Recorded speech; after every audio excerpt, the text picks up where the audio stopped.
Good evening, everybody. Let's call our May 6th Environmental Commission meeting to order. Our chairman, Paul, is ill, so I'm stepping in for him, and I hope he feels better soon. This meeting is called pursuant to the provisions of the Open Public Meetings Law. This meeting of May 6th was included in the list of meetings notice sent and advertised in local newspapers, posted on the bulletin board in the municipal building, posted on the municipal website, and has remained continuously posted as the required notices under the statute. In addition, a copy of this notice is and has been available to the public and is on file in the office of the municipal clerk. I apologize, there was no agenda online, so hopefully you guys will got a copy of the agenda. Thank you. Roll call. Okay, Paul Lutski. Absent. Is absent. Okay, Robin Sudan. Here. Ted Case. Here. Walter Andrews. Here. Maria, oh my gosh. Santiago. I'm sorry. I'm like, I won't forget Walter's last name too for a minute. I'm sorry. I gotta get in the right mind space. Okay. Easy Perez. Yeah. Arnie Schmidt. Yep. Stan Yadax. And I'm here. Jessica's not coming tonight. I'm trying to think who else we're missing. I think that's it. And everyone, this is Susan Bristol on the watershed. And if folks are comfortable, I thought maybe we'd delay the rest of our agenda since Susan's here, let her do her presentation. I think that would be the nicest thing for her time.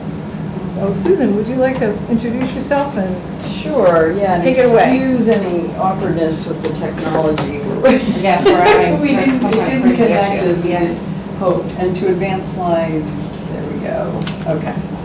So yes, hi, I'm Susan Bristol. I'm the Municipal Policy Specialist at the Watershed Institute. And what that means is that I go into at least 30 towns and sometimes outside of our watershed area and try to support the environmental commissions while you all support your towns, municipal councils, etc.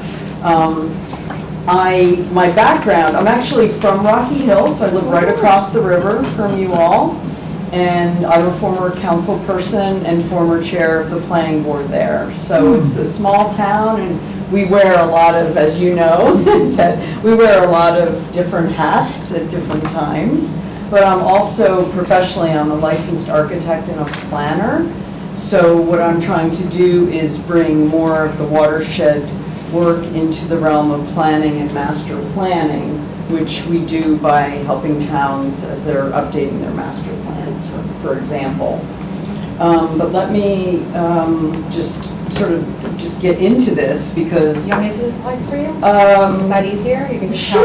Sure. Yeah. Go ahead. Yeah. So this is, oh, if you can go back. Oh, okay. As you may have seen on the logo, I just want to point out that this is the watershed's 75th anniversary. And it was founded in 1949, one of the first environmental nonprofits in the central New Jersey area. So this is a big year for us. Before EPA Foundation, I guess? Yeah, actually, before Earth Day, before all of that. So yeah, it goes way back. And it was started by locals around the Stony Brook, and it was originally the Stony Brook watershed. Of course, you probably know the Stony Brook becomes Lake Carnegie and then the Millstone River. Just a question for clarity. This is, you only service the central New Jersey area, not and Well, south? we do work statewide. My job is to focus on the municipalities within this watershed management area 10, which I'll explain in the slides. My colleague, Mike Pizzoro, who's an environmental lawyer, works a lot at the state level, and we work with the DEP. We advocate for better regulations, and we support, actually, community members from all over the state will call me for help or advice, and sometimes we coach them, you know, as they're trying to do better environmental work. So this is our mission. It's very simple, keeping water safe, clean, and healthy. And we have these 4 teams: conservation, advocacy, science, and education. So I'm on the advocacy team, but we interact with each other and support each other. On the right is our 1,000-acre preserve north of Pennington. Township, Pennington Borough in Hopewell Township. So if you haven't been there, please come and experience the trails. We have this amazing LEED Platinum building, this center. And That's that's your real office? Yeah, it's. What is the green roof? I know, and the solar, both are the same thing. It's actually a great demonstration project for a lot of the sustainable principles that we advocate for. But what you can't fully see in that photo is we have a lot of green infrastructure examples as well. We have a gray water system. We also have the wastewater is processed on site. So there's a lot you can't see, but if you ever want to come for a tour or with a group or just pop in, please let me know. Oh, next one. So one of the reasons why we work at different scales, because what we do at the state level is informed by what we hear at the local level. So we take what we learn from you all and we send it forward. We also bring what we have learned at the state into the community. And we work at multiple scales because watersheds are at different scales. And so they are nested, like the example of the dolls on the left. And the simplest definition of a watershed is the actual area of land that is the drainage land around a body of water where that drainage eventually outfalls or lands. This is the map of New Jersey's watershed management areas. The Millstone is area 10, you can see on the left. I pulled it out with the red arrow. You can see Manville at the very top there, which is the end of the Millstone watershed, because it has a confluence with the Raritan River, and then it becomes part of another watershed area. You all are in that other oval. And so, you know, your border is actually the Millstone River. And it's, what is it, at least 20 miles maybe of river front. So you're 21 miles of canals, so it's probably 21 miles of riverfront. I was guessing that, yeah, that's what I found when I searched for that. So so one of the reasons why I use this image is because, you know, when I go to a town like Millstone Township, you know, they are 35 or more miles away from Manville, but they're connected by the watershed. So what communities do upstream affects eventually what happens downstream. Yeah. And so I'm going to go through just very quickly some of the regulatory history, like you asked about the origins. The Clean Water Act is from 1972, and some of us will remember the fire, the river burning, you know, because yeah, that's right. And so that was a sort of, pardon the pun, like a watershed moment in, you know, the awareness of the American public. And the MS4 program stands for Municipal Separate Stormwater Sewer System. So it's one of those annoying acronyms. But on the right, you can see that we've had this MS4 permit for quite a while, and it tends to be implemented in high population areas or highly polluted areas. So you can see the concentration up in the East Coast. So the Clean Water Act actually required everything that the MS4 permit is requiring. I mean, we're trying to get to the original goal, which I think included that all the waters would be swimmable and fishable and clean. You know, I'm a swimmer.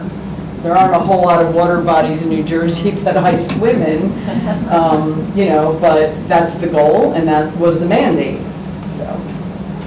So a little more about the MS4 is implemented by state DEPs. So the federal government has each state DEP implementing that program for cleaner water. So here we go again. This is the definition. It's a conveyance. It's designed to collect stormwater, includes the drains, pipes, and ditches. It is not a combined sewer. It is not a sewage treatment plant, and it regulates the discharge. So it's a permit for municipalities. It's not for like landowners or property owners. It's the town that is responsible for managing the stormwater quality. So I have a question for you. Yeah.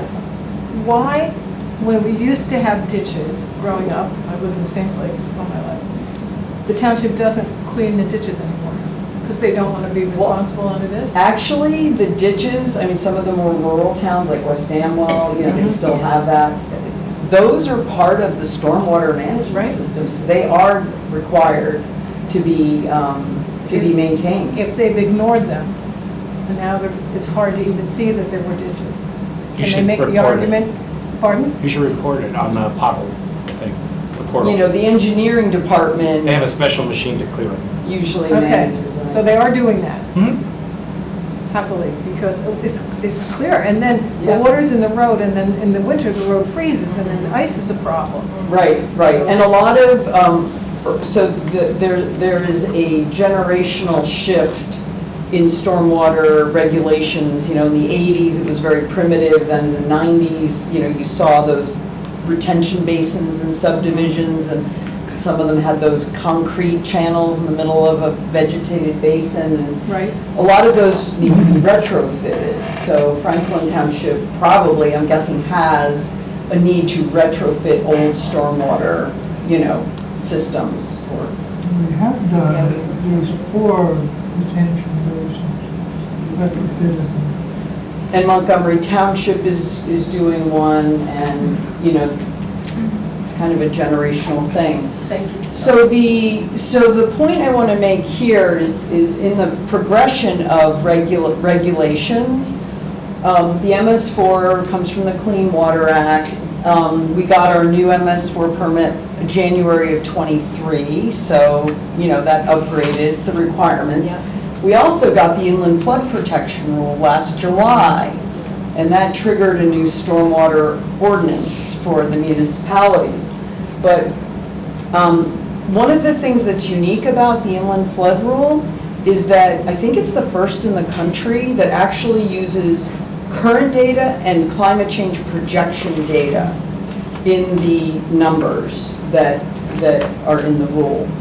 So that's unique. But what we have here is, you know, a little map on the top that's showing that we have more downpours, especially in the Northeast. We have larger precipitation events. And on the right, it's way out of date, but from 1972 animation to 2010, you can see right across this area where we are, you know, the heavy, heavy development and land cover and impervious cover that comes along with that. And so we're at the point now where a lot of towns feel like they're built out. Maybe not your town, but a lot of towns feel they're built out. Either they literally are, you know, like Rocky Hill is an old, fully, you know, built town, with the exception of one plot that's affordable housing, you know, project in the pipeline. But here, you just get a visual picture of what's been going on and why we've needed to ramp up these things. Now, the next slide, you know, is also related to the inland flood. So what we're doing now is we're talking about water quality, and then we're talking about water quantity. And this is your neighbor, Manville. And what happened with the inland flood protection rule is they also changed the flood hazard maps. So what you see in yellow was the earlier floodplain, FEMA floodplain. What you see in red is the new floodplain zone, according to the new maps, which almost just creates an island. You know, the town becomes a kind of an island. The other thing you can see here are these pink and green things. Those are the Blue Acres buyouts. That's the neighborhood, the Lost Valley, and it's been a really difficult time since Ida a couple of years ago, which was I live in devastating. Manville, so I'm taking a picture of I this can for my send friends. you, I Yeah. can send you stuff too. I Yeah. live first for my house, then my friend's house, okay? And yeah, it's a wonderful community. But I just liked, I include that image for all the Yes, upstream yeah, absolutely. towns, so they understand that they have an impact, Absolutely, right? 100% agree, yeah. Right. So then, this slide is about what we hope are the next round of rules, was supposed to be published by now. It's referred to as NJ Pact, New Jersey Protection Against Climate Threats. That's a program at DEP. But this particular real rule is resilient environments and landscapes. And these bullet points are why this is needed and what it will accomplish, which is above and beyond the current regulations. So it'll require redevelopment projects to meet the same water quality standards as if it were a new development. And right now, there's a redevelopment loophole, which is a big problem. It will promote retention of stormwater runoff actually on each site before it goes off into someone else's property. It will require all major developments to meet the rules, and it will also require more nature-based solutions, like you've heard of green infrastructure and ways of holding and filtering water and also letting it recharge. So sign the petition there. I'm going to distribute links to that after we meet, but we have a petition on our website, and the whole environmental community in the state of New Jersey is pressuring the governor's office now because they seem to be sitting on it, this rule. It's been written, it's been shared, it needs to go to the Office of Administrative Law to be published. Okay. So this is really disappointing, the delay. It's been a Do you long have a sense of delay. why? I'm not qualified probably to say. Usually it would be a developers that We're slowing don't down. like Yeah. or they're resisting. Yes. That's And helpful. we can talk, I can talk a little more with another slide about Yeah. that. Okay. But I made this diagram because I really appreciate. There's Ted. You are? That's at our conference. So I include that picture only because you see a lot of folks on both sides of the table. Yeah. And what you all do is you come from the community, but you interact, with your planning board when you review projects, with your electeds and your professionals. So I just wanted to, give a shout out to how important your work is, and that you can influence, enhanced ordinances, you can influence better policies. Now, this might be super basic for you all, but now going into a couple of slides about why we have all these regulations, why we need to keep updating the regulations. And this is the water cycle and the fact that, with development, humans are changing it, which you all probably know. We have damage to stream banks like the Beans Brook, which comes down, across the river from you all, from Hopewell Borough all the way through Montgomery Township. And the floodwaters have really done a lot of damage to their stream banks. And then Manville, of course, on the right is just downstream of, that scenario. The most interesting one up there is just this very simple comparison of a green field to a developed, field. Yeah. And you could see the infiltration goes way down, but the runoff goes way up from maybe 10% to 55%. So that's just a little, oh, there, thanks. So when we talk about quality and quantity, we also have to look at the relationship between impervious cover and pollution. And so that's one of the reasons we have this new permit, but you can see the stormwater just races across the paving. It goes, most of the time goes straight into a drain, which then goes directly into a waterway.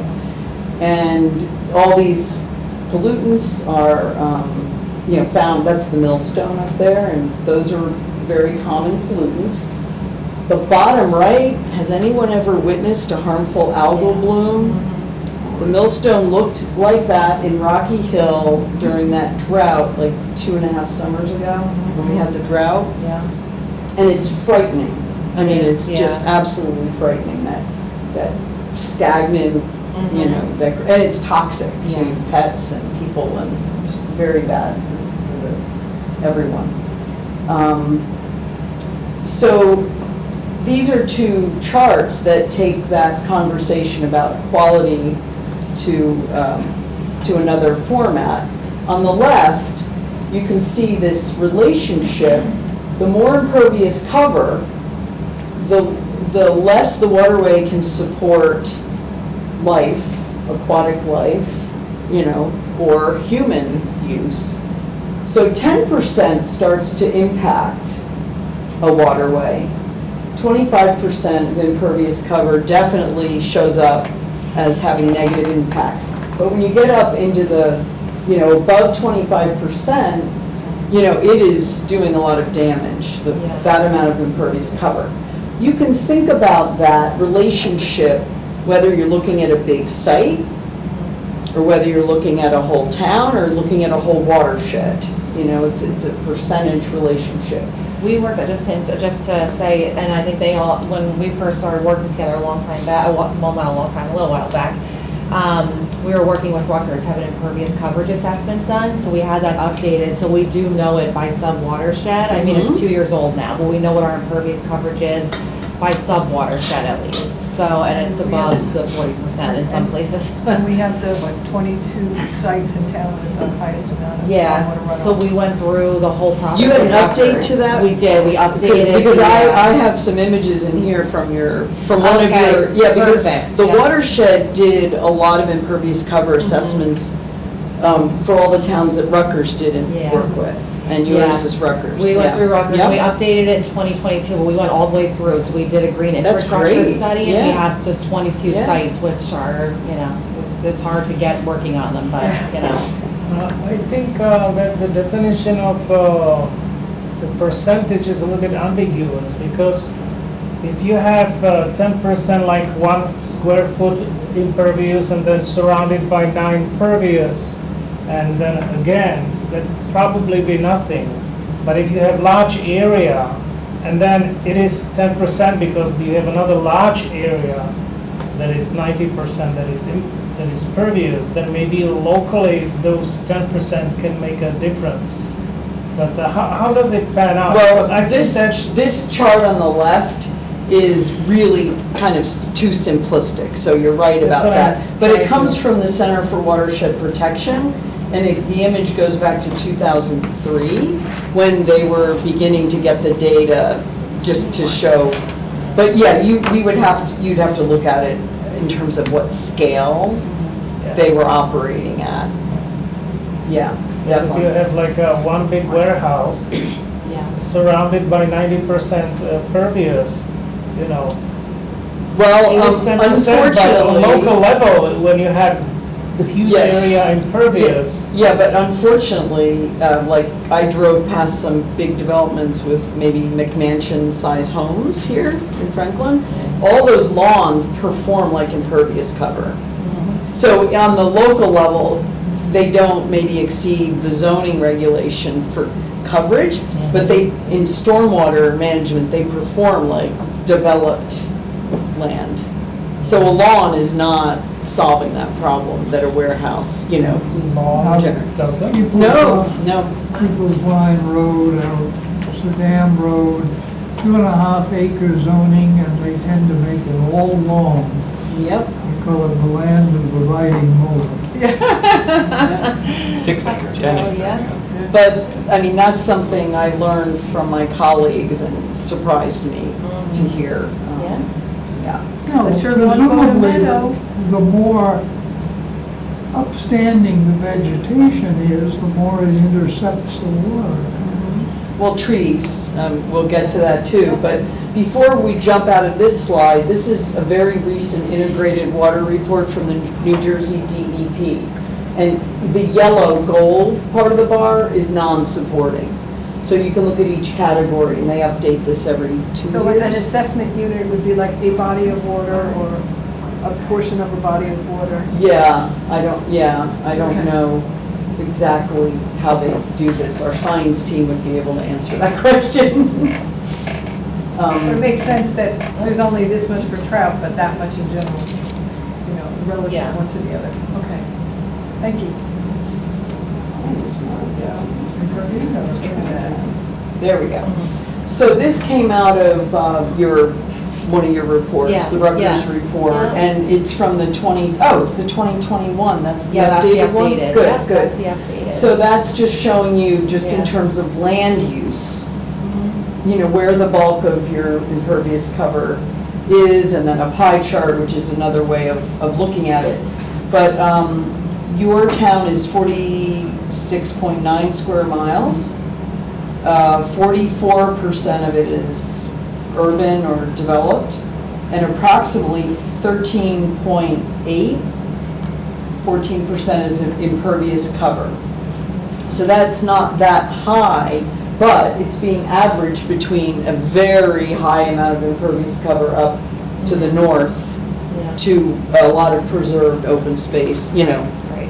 down to the Mhm. west, Yep. and farmland and such. So the next slide is more about your watersheds. You all might already know this image. That on the left, it's a very simple diagram of the subwatersheds. And on the right, though, this is from your natural resources inventory. On the right, what you see there is more clearly is that you have two watershed management areas, Yeah. and two, the Raritan and the Millstone. And so the town is kind of separated into those two larger watershed areas. And Susan, the Okies Brook is this little blue part that's probably churches. We're one of the 22 sites. Oh, that little tiny. That little stretch. And where does Okies Brook, that eventually ends up in the Raritan, I assume? Do you know? No, it would be the Millstone, because It drains it's up down. If it goes in, oh wait, I think this it goes into goes that one, and then up. Yeah. Yeah, that one, the Raritan line is Maybe to the one that Lawrence crosses Brook? over. I think of right? it as being the front lawn of the 6 Mile Run Church. Yeah, it is. It is. So, the subwatershed with the most impervious cover is Mile Run, which is up top. Can you, I don't know if you can It's this see, one. that one by New Brunswick. Yeah. And this is where all that litter is sitting on that little bridge Yeah. where Phillips Concrete used to be. It is just disgusting how much litter is sitting And right there. waiting the to go in impervious water. cover there in that little subwatershed is 45%. It's pretty high. The next highest is in the Raritan River, the yellow at the very top at 34.7, and the Millstone, which is the orange, and the purple, south and west, is actually just shy of that 10% threshold. So the next slide. Get my. Oh, I went too far. So this is just a diagram. I tried to pull this together because a lot of folks in towns don't know which direction the water flows, and sometimes it's hard to, in your head, to understand if you're upstream or downstream of this or that. So what I did here is I actually circled confluences, because that's another, that's a flash point typically. Of course, Manville's up there, the big confluence. Yeah. Down here you've got the Millstone, the Stony Brook, Lake Carnegie coming together there. And then here you've got the Sayreville, the South River merging, and there's a lot of flooding and Blue Acre buyouts up there. So you all are kind of really the triangle in between those three. And then I threw some arrows on. You're downstream of what's coming from the rest of the Millstone, from Princeton. You're sending a lot of, water. You're shedding water to the millstone directly, to the Raritan directly, and then you're sending, water downstream outside beyond your town. And then you have this little area here that, where you grab some from 6 Mile Run from the adjacent municipality. And, I'm sorry, on the last one, I forgot to, if you could go back. I circled in red, this is a project we're currently working on. It's the Blackwell Mill for 1 million years, right? I mean, I'm actually sitting next to this wonderful young man, a Princeton graduate, who's like working on some part of that project. But, and I'm only at the watershed for like 1.5 years now, so I don't go back.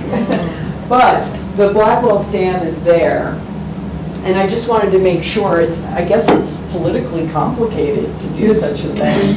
The U.S. Geological Survey measures the height of the river there. They have and they don't want to change anything there. Yeah, there's just one guy at the USGS, it seems now, that's in the way. We have them to retire. Was young. The guy who retired was okay with it. The new guy, not so much. Oh, no. So, I bring this up because it's on your border, Ted has, been involved, and if there's any way that you all can, support that project, there's been some great results. When the dam was taken out up downstream in the Manville area, they started to actually find the shad. We're making it back into the river. And the next slide, and one more, because this is one of those fancy ones. Okay. Where, you can actually see how large the shad were coming back and making it, past the weir at Manville and up and into the system. And then I guess the goal is to take out that Blackwell's Mill Dam. We have a little dam, I don't know if you're aware of the old one in Rocky Hill. It's right below the 518 bridge. You can see the surface of the river. From when there was a mill there. Yeah, there were a lot of, day. well, there were a lot of mills there, including a little power plant of some sort at one time, and a little beach. Like they would charge money for people to come down to the river, to like hang out. That's where the guy drowned. So that day, I was on council and our mayor was out of town, and I was like filling in for the mayor. So I was on the bridge during that whole thing, and your town sent so much support. 10 towns were there that day, but they found his body in behind the dam in one of those scoured out like sort of pits that, because the dam, the currents. The eddy. The eddy, yeah, and it was just, it took a long time, and it was so tragic, and so there's these it's just not, it's not safe, and it's not good. But it not only helps the shad, removing the dams improves water quality too, because a lot of pollutants and other sediment get caught, behind the dam. Some folks have asked why we don't do like a fish ladder for the dams that are existing. Well, these are actually pretty easy to take out physically and restore the river, any disruptions, but the fish ladder idea would have to be used at Lake Carnegie because that's a really tall dam. Yeah. So I've heard that might be possible to do there, but there are 2 others to take care of before the fish get there. I know the Lawrence Brook Watershed Partnership works on trying to get fish ladders where the Lawrence Brook goes into the Raritan, because there's actually 2 dams there, 2 stages of dam. So it's Have they challenging. built the fish ladder, or they No, designed they it? talk about They talk about it. Designed it. Maybe designed it even, I don't know. I haven't been much in touch with them lately. So, so this this slide is really my opportunity to point out, well, not only to promote regional cooperation, but to point out what we already have available to us in terms of regional approaches. Number one, your MS4 permit now requires a watershed improvement plan, and you're allowed to work on that regionally with other towns. So that's the final stage of this 5-year permit, and that plan is due in about 3.5 years.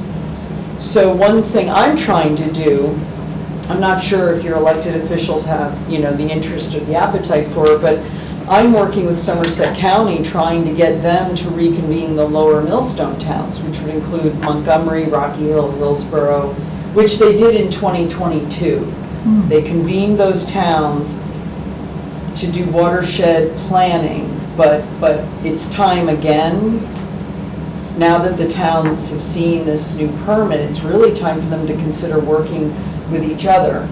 So the watershed already has 2 other regional groups. We have gathered the Stony Brook towns, and those towns now are considering a proposal from a consultant who will do the bulk of the work that they could use in their watershed improvement plans. And each town would proportionally donate to that consultant. So would that include us? No, so then there's the Assunpink Creek towns that we've been gathering, which is the outfalls in Trenton on the Delaware.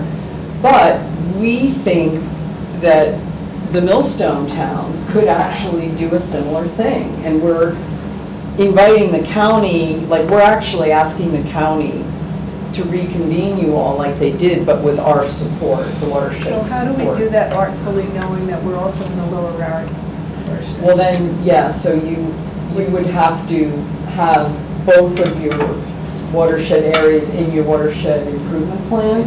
Are there but, other you know. Somerset County towns in the lower Raritan? I think there are, right? Greenbrook? Yeah. So the county could support more than one. They had 3 different regional gatherings, as far as I've been told. And within the watershed's purview, it would be all the Millstone towns, like Hillsborough, Manville, Montgomery, Rocky Hill, Millstone, Franklin, that group between Princeton and the Raritan. I mean, that would be a terrific group. Yeah.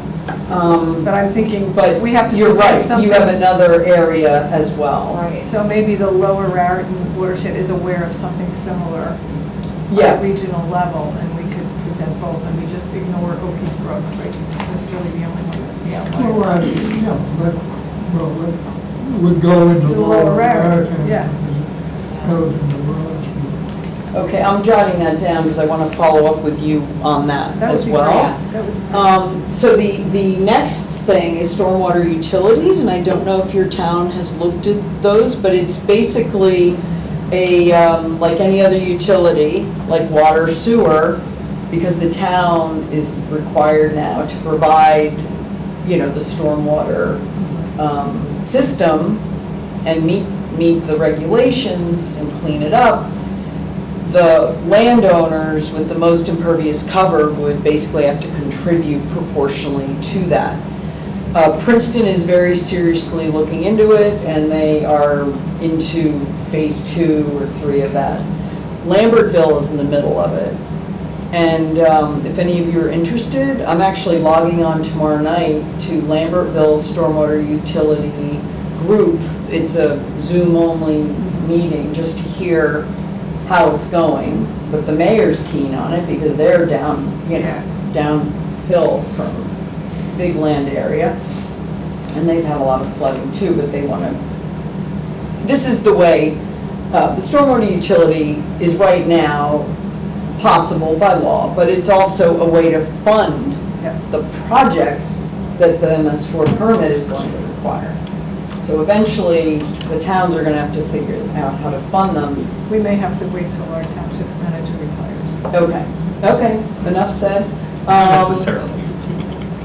The county... You have to make a better case than I have. The new state plan is coming out. That doesn't directly, that's not a regulatory thing. It's the state plan will influence always planning. smile when I hear that. Master 'cause that's planning and been like, regional. yeah, that's But been it's in the still- works for 20 years at Well, this point. they finally got Yeah. a group to Yeah. update it. Yes. And the two new things in it are environmental justice and environmental, climate. Yeah, I climate attended those considerations. sessions, but I feel like that was so long ago too, you know? Well, the new one is, supposed to be out last month, so any minute. Can I ask one question about the watershed improvement plan? So you Yes. said that's due in 3 years, is that what you said? Well, That's due? it's a 5-year permit, and we're now like a year and a half into it. Oh, jeez. Okay, so I gotta So- find out who's working, because our DPW works on our MS4 permit, but, You have a designated person that, like your stormwater manager. We do, yes, Who is Carl. on the DEP, yeah. okay. They're supposed to be guiding, I think, the Okay. town through, but it Have other is. towns started working on that part yet? I guess No, they haven't. no, Okay, I don't all right, think so. okay. They're mostly, and that's another reason why the regional meetings are good, so all the towns can, say how they're doing and update each other Yeah. and actually, I mean, the mapping, is the first phase and a lot of towns are still doing it. Rocky Hill did their mapping. We didn't have any digital maps of our stormwater system. We did it with volunteers and cell phones.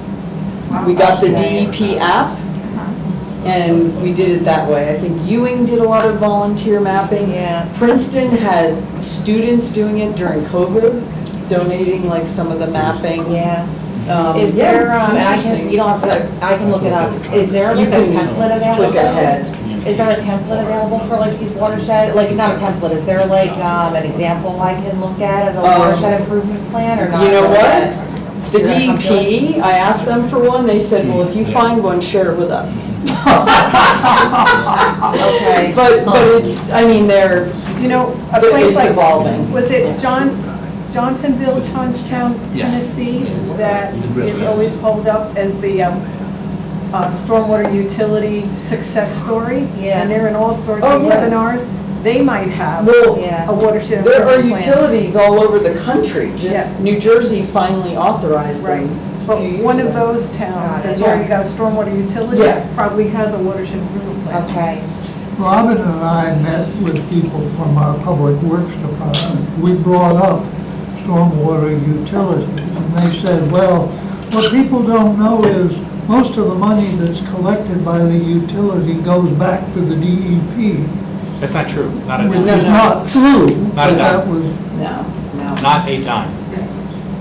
And apparently, we already have something that acts like that for commercial properties in town, is what they told us.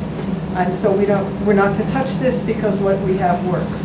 Well, clearly it doesn't. How many roads are closed on a rainy Well, I day? think what they're referring to is that the property owners with stormwater, facilities are required to report Yeah. and maintain. And pay a fee. Right. Yeah, and update and file with the Yeah. DPW. So, But that's like talking points out of NJBIA.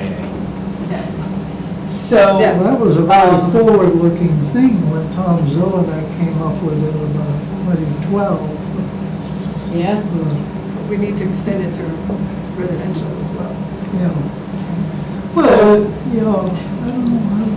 But what- I think The residential side is handled by, like, in a certain zone, you have a certain amount of coverage allowed, and it's just a general, like, Fixed estimate fee. for all, yeah, it's Yeah. like a fixed fee for all the homes in a But certain. it does, if we do it, I think, we do it right, it does create an incentive to do stormwater management right on your home property. Yeah, I think you can get discounts, credits for Yeah. things, right, Required by right, law. right, Yeah. yeah. And it has to be equitable, which means that whatever amount you produce, you can't be, that's what amount you pay. So if you produce a little, you can't pay the most. Right. Right. If you produce the most, you get charged the most. Right. Right, that's And the key. Yeah. non-taxable entities like churches or schools have to pay, but they don't pay taxes, which is how we fund all that stuff now. So my question is the That's- MS4 yeah. permit. It's going to cost a lot of money to redo all the infrastructure that we have under our umbrella.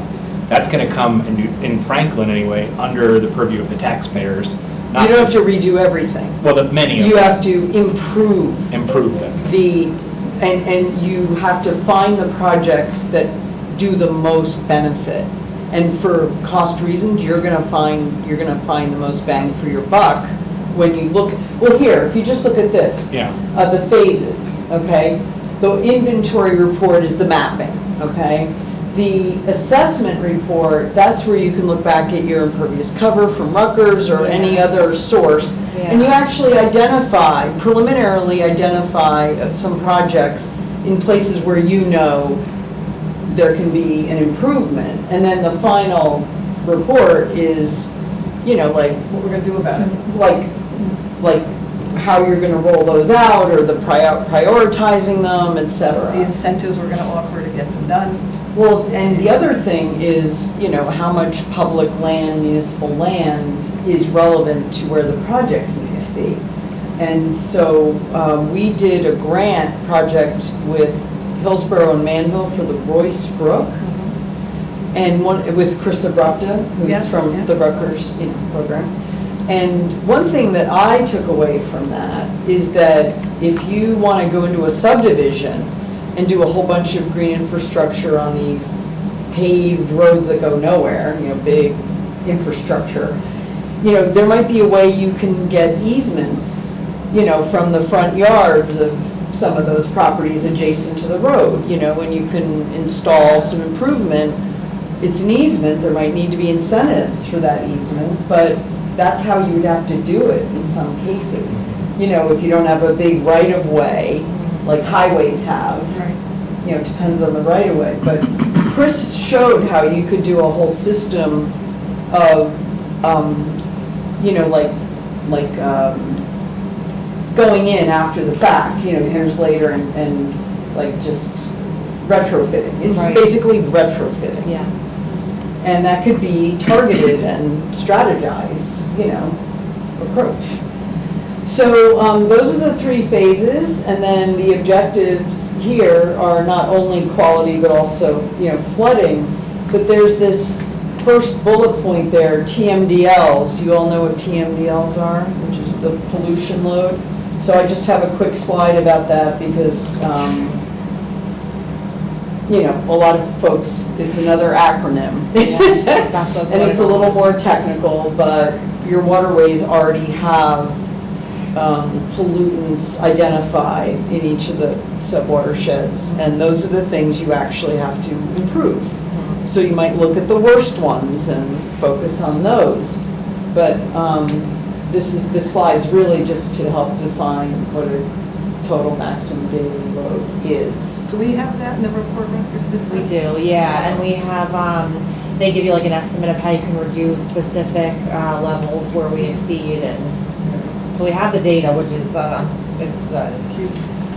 Also, for towns that don't have a stormwater page yet, I mean, you have one there on the left, and then you have your environmental resource inventory, but you all can participate in the outreach requirement, the outreach to the community.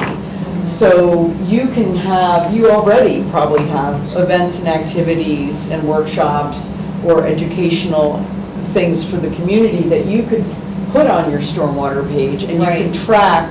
Those are required by the permits. You could actually track them there. The new permit also has a salt storage and a tree, a minimal tree replacement ordinance, which you probably passed we've been looking at.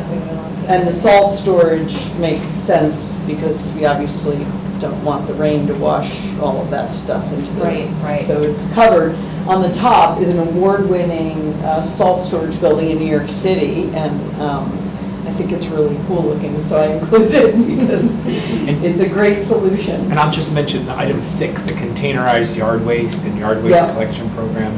There was something like that with the street sweepers, that the DP required there to be like a roof over the street sweeping debris and the street sweepers themselves. And then I mentioned to Bob, that $600,000 could have been paid for by a stormwater utility, not by taxpayers, which is 4% of your taxes for that one shed. Wow. So I'm trying. They tell me to shut up all the time. It sounds like you're on the right track, that's for sure. And some of these are just lifestyle, common sense things for you, but your community might not be very good at picking up pet waste. I mean, people constantly need to be reminded that it's not just, etiquette, it has a definite impact on the quality of the water. So if you could just click it a few times, but the public education, there you go. One too many, there you go. Outreach, these are the 5 categories that are identified in the permit. So it's general public, it's targeted audiences, it's like schools and youth, watershed collaborations, and community activities. You probably do a lot of this already, so you might as well get it on that webpage and document it, and, Does it have to be on the webpage for it to count, or? Oh, I don't think so, but It just has to be documented it would somewhere. be good Yeah, to for, have it on. for your projects that are Got it. stormwater related and Yeah. help your town get the, it would be Right. good to have them Right. on the page Okay, with the okay, stormwater. got it. And then the next one, so phase 1, just showing a little more detail, but we don't have to go through each bullet, but this is the inventory report, the mapping, and this is actually, that photo on the bottom is in Rocky Hill. It's an outfall in the millstone, and I was out with this group during the stream cleanup during Earth Day. And I had never seen that outlet before. Huh. But going down along the floodplain to pick up trash, which we have a lot of because we're, one of our big borders is the millstone, and when it floods, our municipal land down there collects all this trash. And they found like hundreds of pounds of stuff. Our first responders went in after the volunteers because they couldn't carry all the stuff. Here's an interesting comment that was brought up. We had a green team meeting at 6 Mile Run Church yesterday, and one of our members who lives on Rue Chagall, I think, said, our recycling bins don't have lids. And that creates so much litter, and the water bottles end up in front of the storm drains, Yeah. that there's something simple. Now, I know some parts of the town already got those new recycling I containers. thought that all of them are replaced. No, Because that no. was like years ago. Yes, No, and I not reached yet. out to the county, and they said, well, it was during COVID and supply chain issues. As soon as we get the rest, we'll deliver the rest. But that was 3 years ago. So I know I'm not the only street that doesn't have I a, know if a that- high-end development like Rue Chagall doesn't have. They were not collecting the old bins without lids, and I was like, why? This is, you can recycle the bins for recycle bins, Well, there are a lot of places in town that don't have them, so the wind blows and that stuff goes all over. Yep. Yeah, they have some problem with the trucks. They weren't able to order the trucks. They ordered the trucks, and they said when they would deliver, so I made a calendar entry. So I emailed them, I said, well, did the trucks come? And they said, no, the vendor canceled it. So they issued another one, it'll be another 2 years till we get our trucks. So until we get the trucks, we don't get the They can't do bins. more cans, new cans. So the stuff blows all over. Yep. So They don't phase take the 2, cans. which, if you already had all your mapping with your DPW or Yeah. engineering department, this is starting to look at the potential projects, estimate how much, impact Yeah. reduction. We have this. That's from our plan, Yeah. yeah, that we have that. And this image is just one of the potential projects in your report. I'm not suggesting it's more important than any Of other. course, But it's an yeah. example of public property, meaning a school, Right. and all the different strategies on the site that could actually make an Yeah. improvement. And with stormwater utility, the school would have to pay unless Yes. they fix the Right. problems. So there'd be their incentive to get it done. Yep. School board.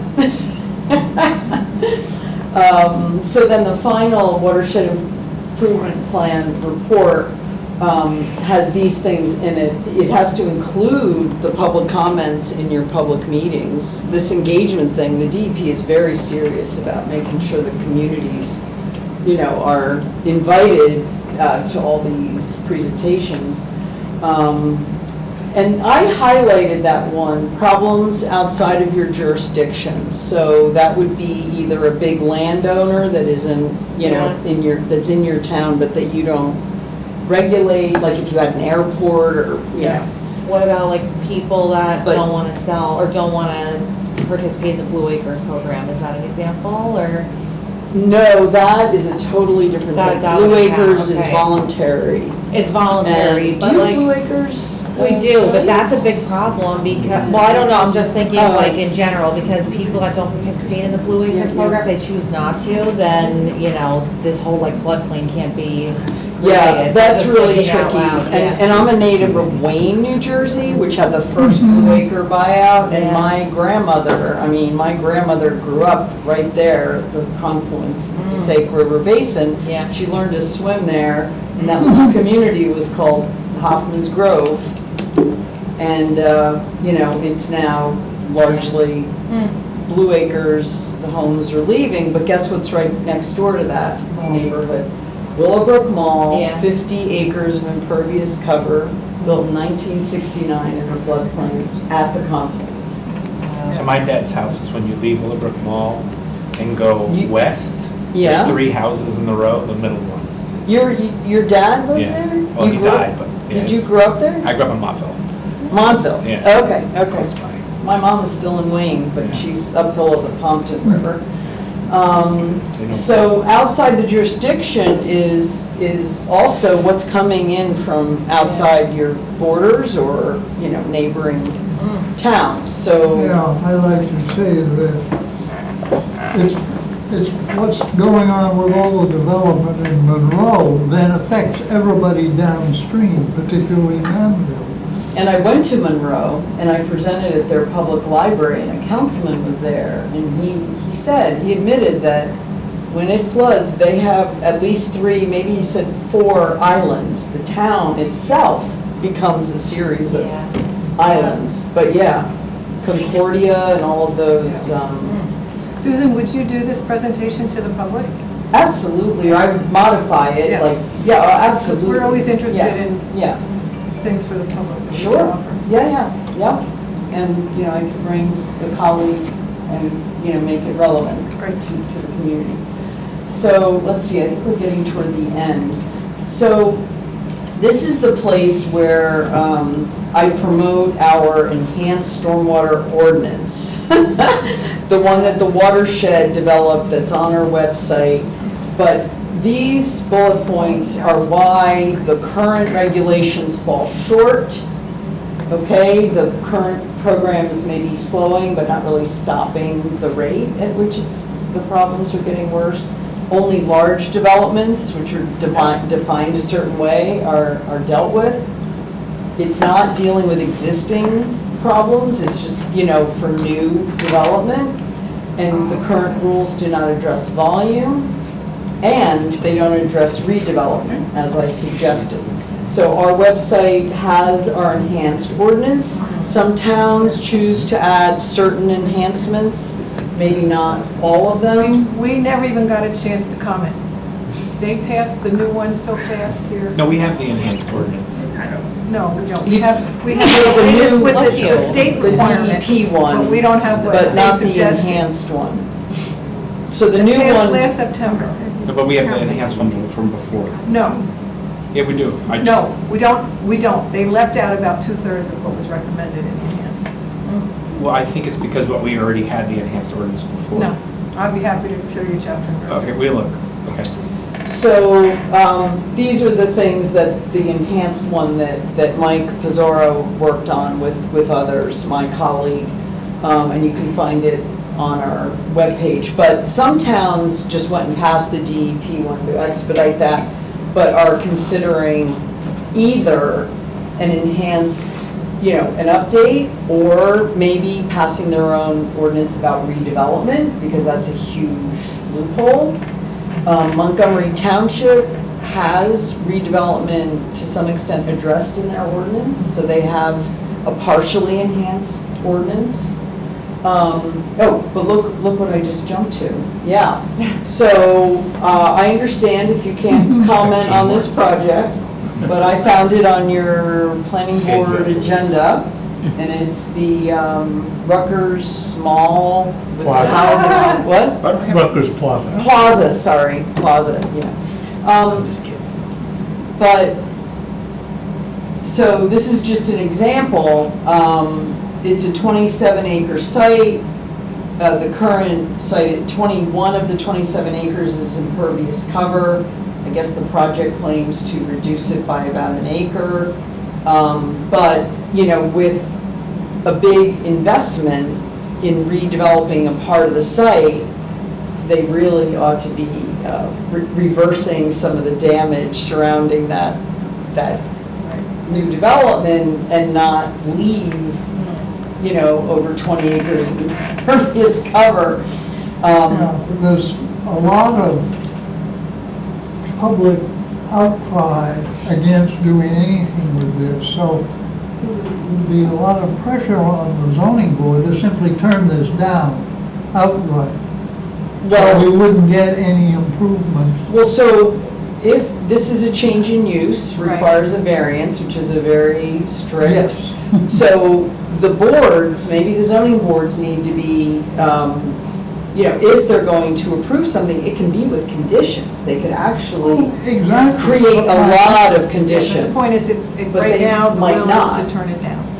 Yeah, so I'm not trying to get involved in any of the politics, but I just saw this example, it's right on the river, and it's so much impervious cover, like Yeah, every other yeah. old So mall. maybe somebody needs to talk to Levin and say, come back with a beautiful green infrastructure, and maybe we could help. And They have to do- over We have on the no right- choice but to reverse the damages of the past, or else, And over on the right-hand edge of this, I mean, just east of the Rutgers Plaza itself is Seeley's Brook, and our annual stream cleanups, every third year about, we have to do that stretch of Seeley's Brook. Well, it's our choice how often we do it, but we did it this year. You said there was only 14% impervious? no. That'd be like It's 99. 76%, and they're reducing to like 73%. The Okay, percentage is sorry. on the chart. Yeah, I can't see that I just far. gave you the acreage Okay, I was like, oh, that's- verbally. Yeah, the required, I think, is 70%. What's that? I think the allowed or required, whatever you call it, is 70% For the zone? for the zone. yeah. It's 60. Is that 60, high? 60 for the maximum impervious coverage, yeah. So yeah. it's 13% higher. than And they're what's saying, allowed. well, we're reducing it by 2 or 3%. But so- you know why they're saying that? Because that's the loophole I know. in the state. If you redevelop and you Yeah. don't increase it, you don't have to do anything new, really, with stormwater management. You can dump Yeah. into what's probably undersized pipes that are already on the site, right? So that would be a way for us to get other improvements in the stormwater management ordinance, is to go in with the redevelopment as our lead item, and maybe get a few other That, tweaks. and as an architect and as a planner, I taught at NJIT, and I taught studios that taught basically redevelopment design. Like, we did the Pequannock Mall on the Pompton River, because it flooded 3 times up there, you know, in 5 years, shutting down the commerce there. We did a site in Manville, the Rustic Mall site in 2010, where we actually partnered with the town and the EPA and the developer and we showed examples of ways of redeveloping that had environmental pluses, you know, benefits. So, I mean, it's We been, have a lot of commerce on the riverside of Eastern Avenue that can flood. I mean, it takes a really major flood to flood it, because we've got the canal in between the river and the stores there, but there are major hurricanes that has flooded. and it's what it's dumping elsewhere, you know, it's what it's doing off-site as well. So I'm going to run through the watershed opportunities for like participating really quickly as volunteers. We have citizen science, a lot of programs you can flip. The Stream Watch program, we have an interactive map on our site, and it looks like you all could definitely have more Stream Watch, you know, monitoring, and then the watershed puts the data on the map, and the data is actually relevant, you know, to DEP, And there was a case recently that citizen science was upheld in court, with trained folks, right? And that was a real breakthrough. We also have a river-friendly program, so your, not only homes, but your schools could do it. I think Montgomery High School just got river-friendly status. So it's a great program. If you have golf courses, it helps improve the way the golf courses manage the land and the landscape. And then we have a salt watch program that's statewide, but our science team maintains the data. And you can see here, there are a couple of sites. There's a Franklin Park location, and you can just, click on the sites. But if you know anyone who's interested in field work, this is a wintertime program, which is great. It's really been a wonderful success. And these are our typical resources. We have an annual conference, which we held in February, where Ted attended. It was at TCNJ. We do that every year in February. We have technical Friday webinars during lunchtime that you can listen in to various experts that we bring in. And my colleague Mike Pizzoro just wrote an article in the League of Municipalities magazine up at the top. And we have links to that also on our website. And then we have a YouTube channel. We have actually have the algal bloom sampling sites. So, we're looking at where, when it's happening, where is it, and what are the conditions, and how to try to, think about preventing it. And finally, my last slide is just a view from our constructed wetland to say thank you so much for your time and attention. I hope I didn't spend too much time on this. Great. Yeah. Mind emailing me your presentation? Yeah, I That would be absolutely great. will Yeah. send you the PDF slides. That would be awesome, And yeah. I just want to make sure of what information. I'll get back to you. I'll send you the link to the petition. I'll get back to you on the Somerset County, the potential Yes. collaborative, gatherings. And was there anything else anybody wanted me to share, came out of any of the questions? I don't think right now, but if we think Yeah. of anything, I can respond to you. for Okay, sure. great. Anything you see movement at the county level, it's so much easier to convince the town go along if the county's Yeah. doing it. Yeah, Would be a huge boom for us. absolutely, will do. Here are a couple of my cards if anybody wants to get in Thank touch. you. And I'm going to Thank hang you. out with you all for a little bit. So. Awesome. Great. I'm gonna put the Just cards gonna, there for you online. And can you eject that Yeah, properly, absolutely, depending on yeah. how your machine Yep. works? Thank you. I just have one quick question. Yeah. I sort of, in my moving around, hear some chatter about homeowners' basements, sump pumps not being allowed to, in the future, pump out to the streets. And I'm not sure where I heard that and what it means. I wanted to circle back and find out more about it. Maybe you know something about it. Well, they're not allowed to pump directly to the street. They ought to go into a rain garden or something like that. Into a landscaped area. What about the Yeah. thousands of houses that were developed when they were built? And that's the way they were built and that's the way they were permitted to build at that time. Their grandfather. Some older towns still, people rig their sump pumps into the sewer system, which is really bad. When you sell your house, I That's think you not have to come allowed. up Yeah. to. And down the shore, Or whatever. the water table is rising so much that some people's sump pumps for their crawl spaces are continuously running. And you can smell, the groundwater has like a sulfuric sort of smell. You can smell it when it's being pumped up into the street. And you know it's groundwater. Yeah. Yeah. Why would Good question. groundwater smell like that? And your. It's coming out of at the shore, there's a lot of, it's not really, it's like marshland. What's underneath the marshland has that chemistry, right? All right. Sometime I'd like to tell you about what George Washington and the Rocky Hill mill pond. I would love it, because I'm a history buff, and, yeah. Scott Avery. We have to do other things before we can get Professor there. Department and a Rock Hill resident. Can I make one quick announcement? He dined out on that. Actually, he even had a When Ted bit finishes. of a publication in ASM News. So one quick But as announcement. always, when Washington and Tom Paine were at Rockingham. Okay. Thank you Ed so would like much. to make an announcement, and then I could email you. we'll return to the agenda. So Stan had asked last meeting, which was a great question about energy aggregation. Yeah.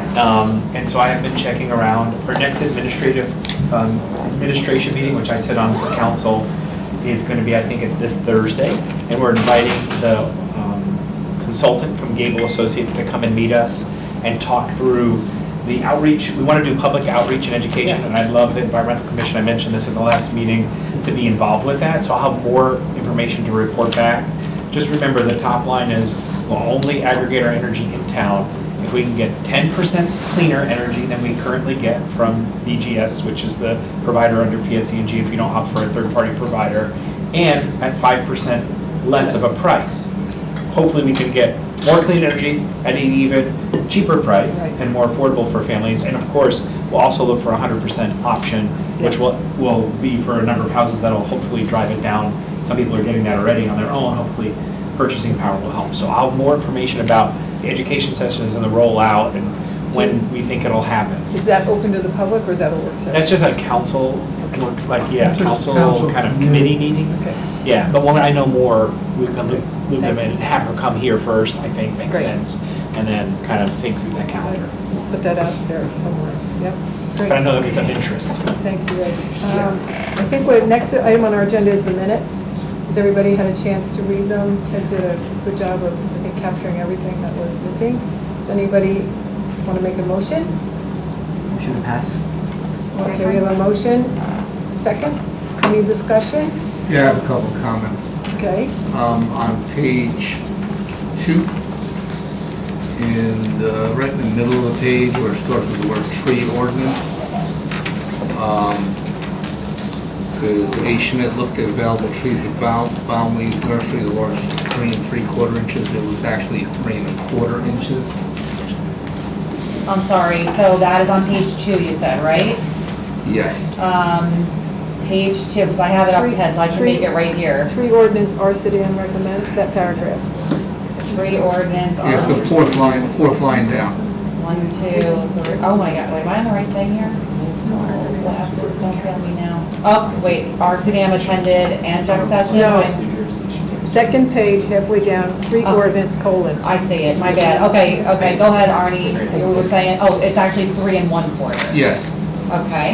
Also, right after that, it says cost of a tree would be about $1,000, and it should really be capped between $1,000 and $1,400. Okay.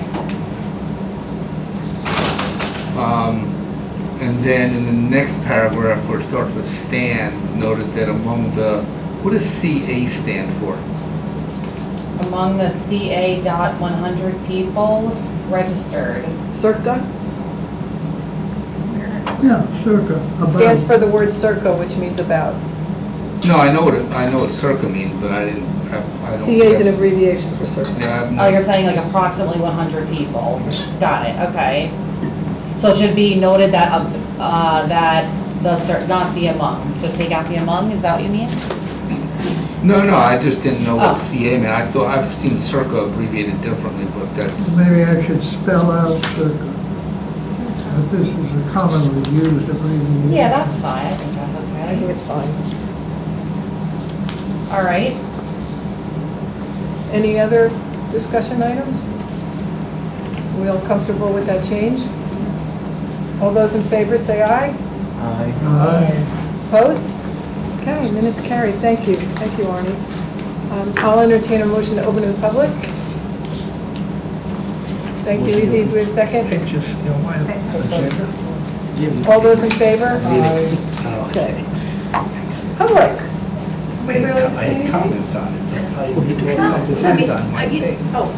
She raised her hand first. I'm sorry. I have a question for Susan. Sure, just repeat your name and address for school. Yeah, Jenny Foss, 10 Barclay Court. Awesome presentation, and I love the Watershed Institute. I went to TCNJ and I volunteer at the Watershed Institute. You guys are awesome. I was wondering if you know of any like successful utilization of rain gardens within municipalities.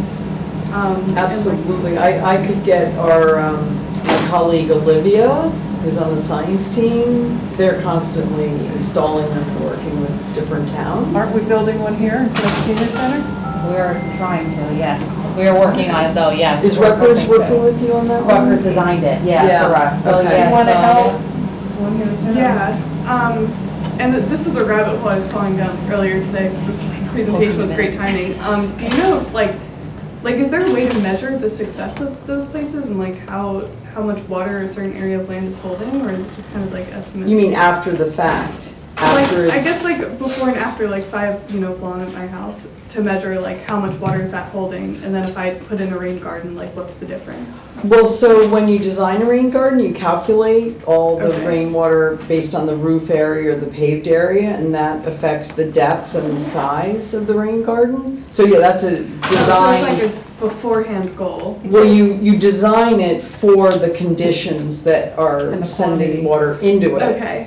I'm working on one in my house right now, so it's only going to be the front half of all of our stormwater, Okay. rather than the whole property. Yeah.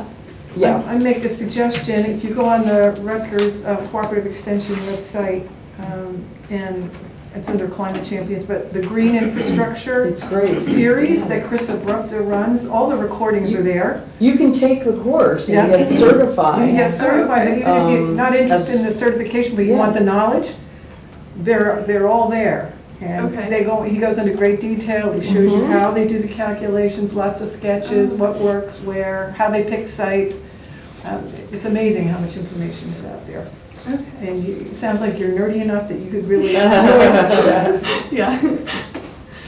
As a fellow nerd, I understand. Anybody else? Debbie? Debbie Stewart, 2 Farrington Plaza. It was interesting where you said the lawns, this is for Susan, the lawns don't count as pervious. They count as impervious, Well, or not quite that far? They're not impervious cover, which is defined as, paving, concrete, et cetera, root buildings. But they, in terms of the watershed, they perform like developed land and impervious cover. The stormwater runs right off of them. They don't absorb that much, and they don't clean the water. And So when they don't extract the pollutants really. So the more variegation you have in your lawn, Yeah. and the more you let it go to meadow, the more you're helping that filtration. Okay. The perfect lawns that everybody works so hard to maintain that uniform look acts as impervious cover. The more you let variety in there, and you have some lawn penny, and you have some I clover, and you have other didn't know things. that because we could have included that verbiage into the normal May. Right. I'll save them all for. Next No, year. but when you guys pass or look at the percent of impervious, you're only counting them. The legal definition. Right. But But it's when- more than that if it's a hard-packed, short grass lawn. So when I showed Yeah. the map from your impervious cover assessment, Mm-hmm. it showed developed land, which includes suburban developments. That's at the level of land use, not at the level of a Impervious parcel cover. or a site, yeah. Mhm. Okay, thank you. That was a Mhm. little, All right, anybody else in the public? We have another shot. We move quickly enough. Correspondence, did you get anything from Jessica? I didn't, she said she would look, but she didn't, I didn't get anything, I just checked. Is it working now? Yes, it's Yes. working. I'm sorry, we need a motion to close. So- You say, thank you. Second. Second. Any discussion? All in favor? Aye. Thank you, okay. Susan, thank you very much. That was great. And we Really may good. put you to Thank work, you. in the course of the year around town. That'd be wonderful.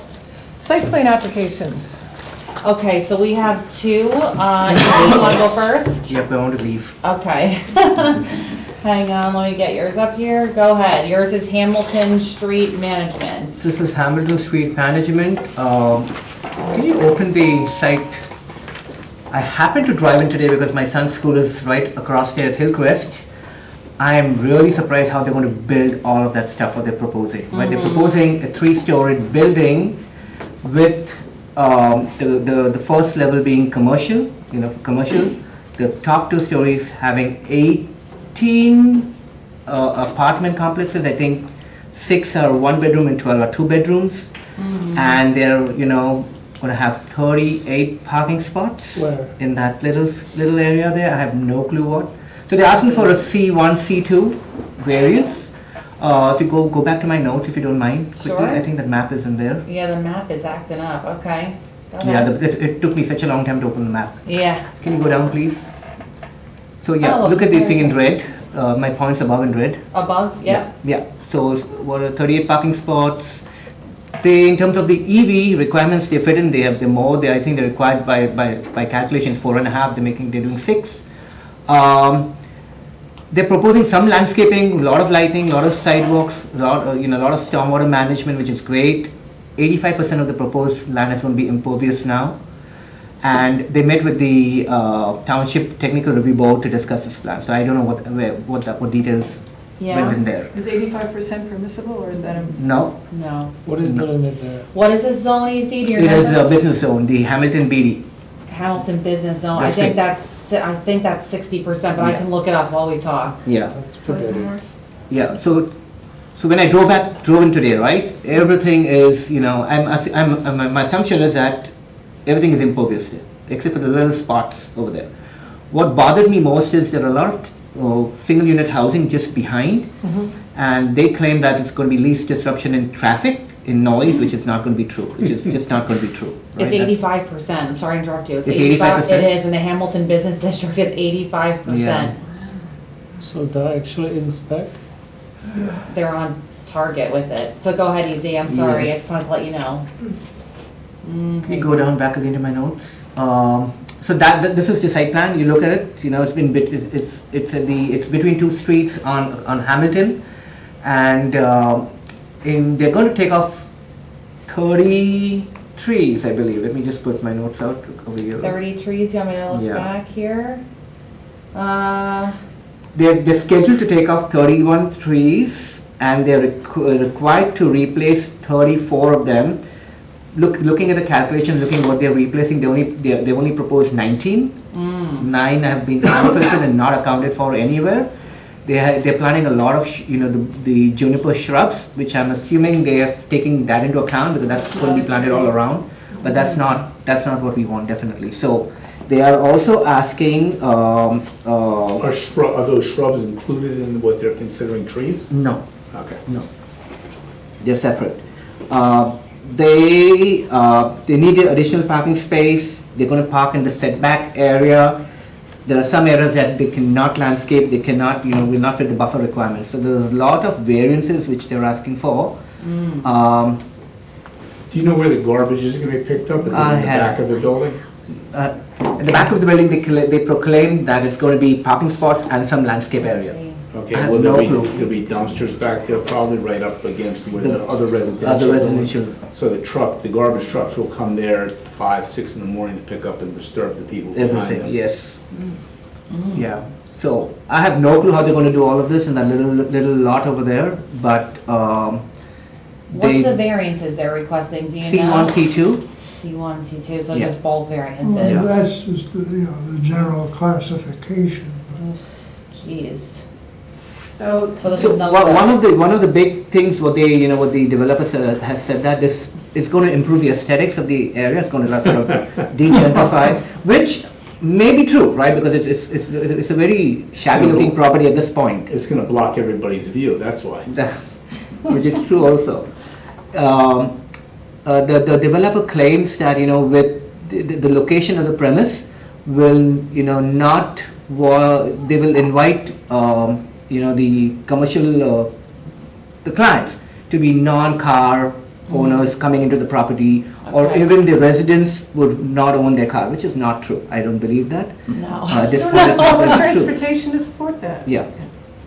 Okay, these are the variances I looked up they're requesting. So one thing of note is that they're requesting a variance. They're saying that there's no buffering provided in some areas of the property, and in some it doesn't meet the requirements.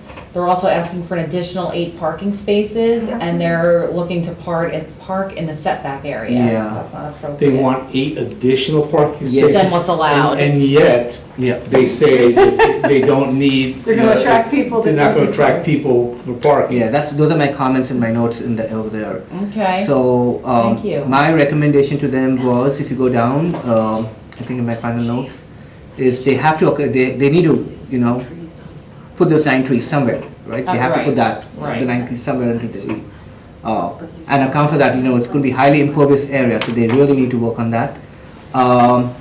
Then, potentially, there's no mention of anti-idling signs, which is Right. required in that area, I believe. Yeah. Definitely. And if they cannot, replace the streets, they better work on a green roof or a solar, because there's no mention Right. of solar or Right. green roof at all. I think if we could go back to the site plan, that area that's at the top of the plan as we look at it, with all the dots on it, could that not be a bioswale?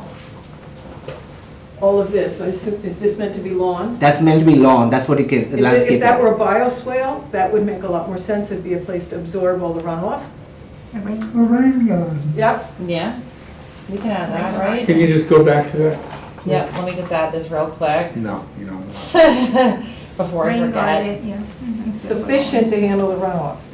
Northern part of property, okay, all right, hold on, I'll scroll. Okay, So where is the parking here? Those parking spots right on top, the The major right- chunk of the property is parking. And they're gonna, what they're The gonna. major chunk of Okay, and it's above that is where the residential is? No, the other- residential is all here. There's frontage. This is all residential. No, I mean the existing residential, Is up back single-family there. homes. Back there. The current is just one little house in that property. here, I have an aerial, I can stay Yeah, there. there's Amy. nothing, This it's is one little house in neighbors? that property. This is the property here, so you can see the general area. Is it in blue? Yeah, green. Yeah, in blue. the But blue. one Can of you the zoom- houses is Zoom just closer so we can get a. Yeah, there's closer? just one little on house the over there. North Tower. There is this house with the gray roof. Parked cars. It's What right they there. want for the parking. And a lot of All in that trees little on space, that everything, the right-hand building, side. Right, parking. and the other one with the black Very roof is small, also I have very no neat. doubt. Yeah, this That's why is, yeah, So, so, I mean, yeah, this Oh, is, yeah, that's the my one goodness. green 10 feet. space. There are on Hamilton single unit Street. houses right behind. 10 At the feet on that one, right yeah. behind. But this is the most amount of greenery on And they're taking all of that Hamilton out. Street. And they're Yeah. taking all Get of it out it. because everything is impervious. It should And be that's a, 34. it should be a mini forest. I kept trying to That's why they get heat islands. that Everything is considered island. to be acquired as open space, and Pat Giannato's family really wished that there could be some sort of mini park in Yeah. Hamilton Street that would bear his name. Is that Franklin, is that right over by Franklin Electric? It's not That would exactly create opposite the Franklin island Electric. thing, that It's common will help. Not far. yeah, that, yeah, good one, It's yeah. by, no, I always remember it as being the corner of North Dover But there. there's no rain. And Vornlacher would always say, well, that belongs to the guy with the drugstore next door. So I guess they bought out the, Which one, Rite It's Aid? outrageous. Rite Aid's gone. Well, Rite Aid is across the old Rite, it's empty no, I now. think it was a drugstore anyway. Well, there was, if we're talking about the same place, there was a Rite Aid across the street that's closed now, and that's Yeah. right across from Franklin Electric. That's why I asked that when you said Patrick Giannato, that's Franklin Electric. Yeah. And I was But wondering if that those trees, that's a shame. So is there a house in here? Or There is just- one little house near the trees. Is that the little house right No, yeah, right where your finger is right now. No, not up, down. It's down on Hamilton, Yeah, but yes. that house is going away. It's but going the- away. The existing house behind it, Yeah, this is So staying. there are two single unit houses right behind the property. And that's my point, is that that's probably where the parking is, where the dumpsters are gonna be.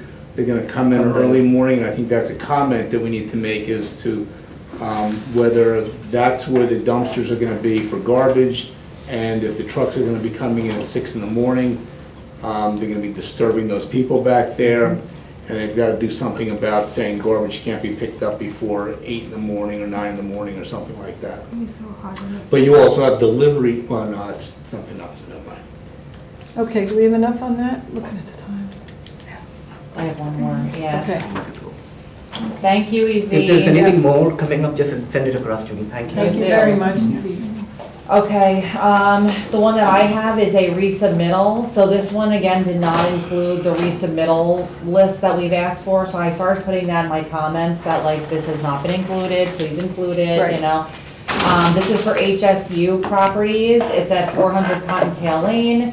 They haven't changed much. I'm gonna just tell you what they changed in relation to our previous memo, which was sent in 2023, May 2023.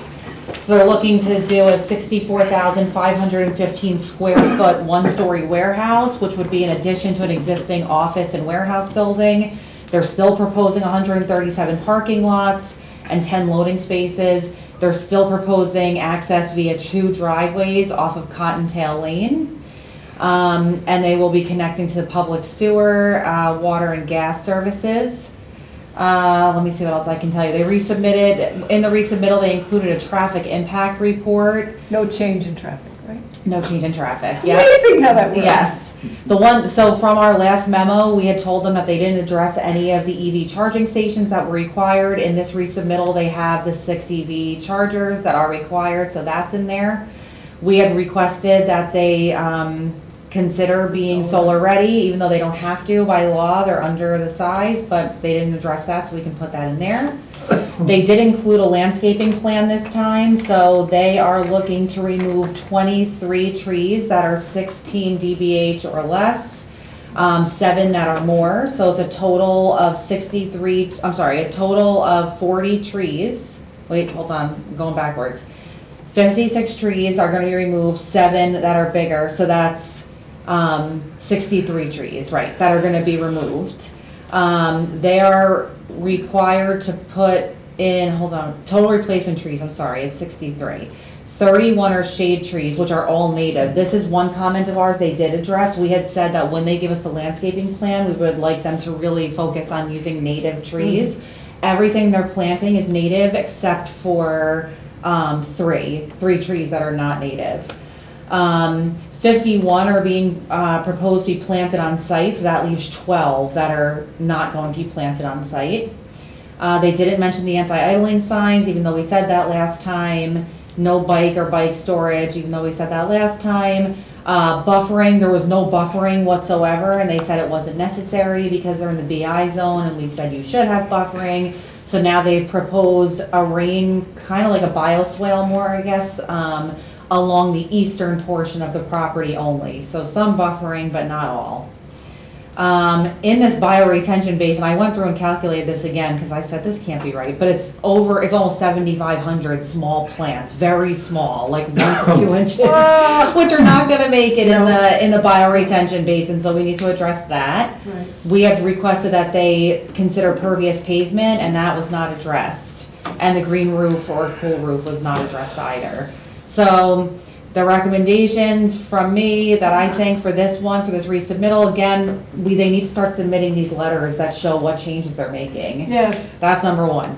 2, we don't have to do the EV chargers because they've addressed it. I think we should re-recommend the solar-ready warehouse, the pervious pavement, and the anti-idling signs. And we can put in our blurb about how, we think you should plant all of the trees on site.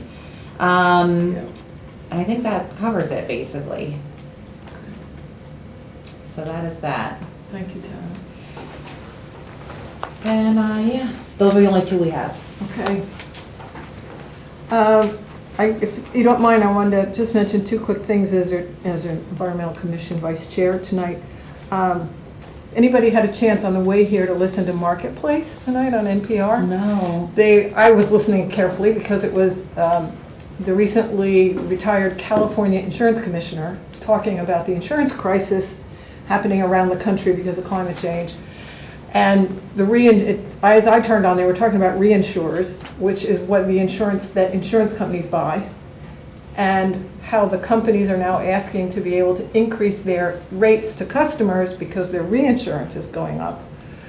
And the interviewer said, all right, ultimately, with all these things happening and it being so difficult for people to secure insurance they can afford, what really can be done? And he said, number one, we got to stop the fossil fuel emissions. And I was so happy to hear that in a business environment. That's what I testified on 2 months ago when I went to Trenton. And I'm writing a letter at the request of the Citizens Climate Lobby that they're going to take to Washington to our representatives in June. I can't be there because I'll be on the road. But that was just one more bullet that I'm going to include in my letter to go to Washington to say, we've got to stop the fossil fuel emissions or insurance is going to get completely out of control and the state and the feds will be picking up the tab. Oh, there are substantial areas in California where they won't write insurance anymore. That's right. You can't get insurance. This year alone, in the last 12 months in California, Florida, 12 insurers have gone out of business. So the market is shrinking. In Texas, Louisiana, Florida, California. And when they collect the premiums from customers, they invest them into oil companies. Yeah, unless you're on the board and you push them elsewhere, which is what I'm trying to do. So that's it. Those are the only two things on my report. New business. Chef d'oeuvre. Masterpiece of Tara, the Thank you. community energy plan. Wasn't that Yes. something? 200 pages. 200 pages, yes. This is the second one of those I wrote this year because of the Pathways and Trails plan, so Right. it's been like, yeah. But it addresses all the requirements of the community energy plan and our grant. I know they said they like when there's a lot of pictures and maps and charts and stuff in there, so I did a lot of that. So yes, so what I would say is this. So what do I want to say about this? I sent it around. I was having a little bit of trouble. I know you did not have trouble, Maria, and I found your comments, by the way. I found them, thank God. Because Maria was like, I went through today and put all the comments in electronically and I couldn't find them, but now I found them. Because I went home. Yes. And I couldn't see the comments, and I said, oh, forget it, I have to do it again. I'm going to do it again later on. Thank you. No, I appreciate it.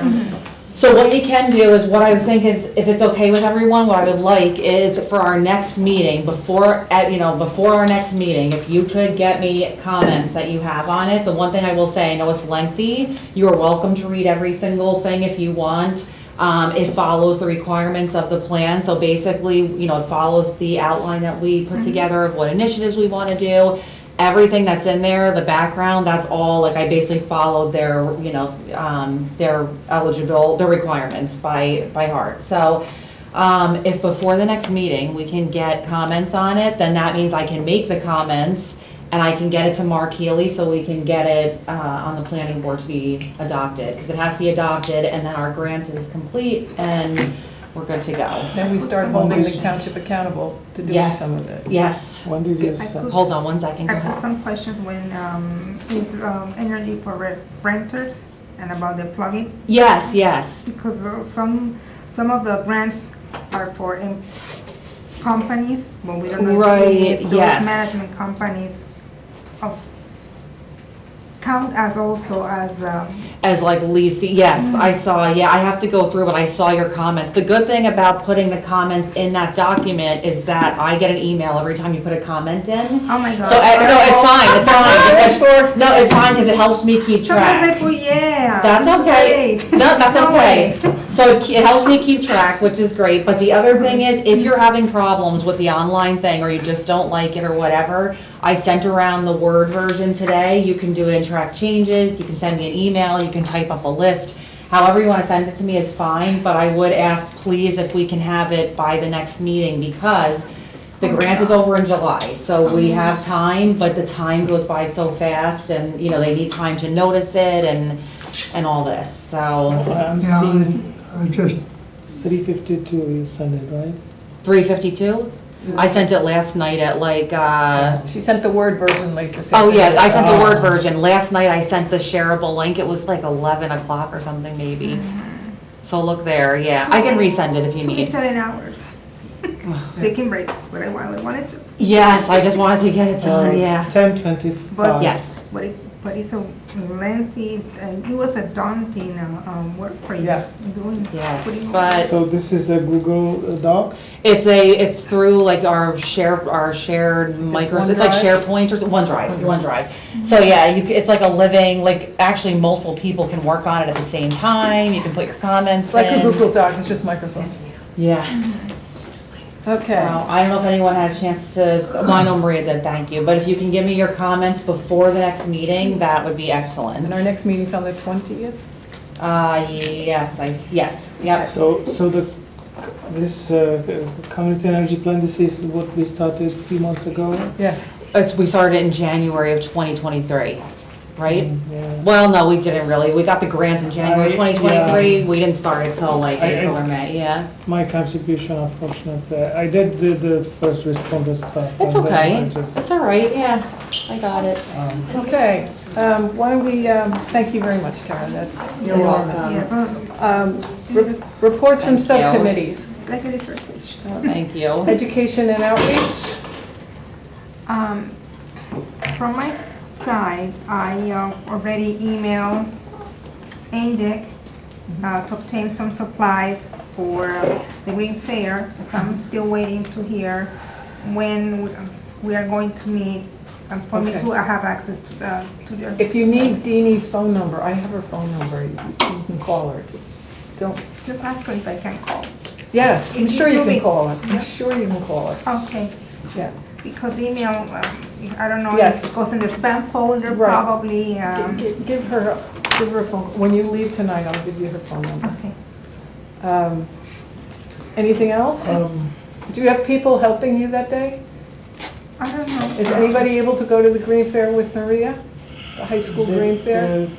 It's the 18th, May 18th? What are the times? I think it's 1 to 3, right? I don't know, because I'm I saw- not available. I saw in the streets, like. Yeah, it's like- Saturday, May 18th. Mhm. I think 1 to 3. it must start sometimes in the morning. no? But you want to be there in time to set up before Yes. people walk in? Mhm. I mean, last time we had a Maybe it's in the round morning, table, so be prepared for that.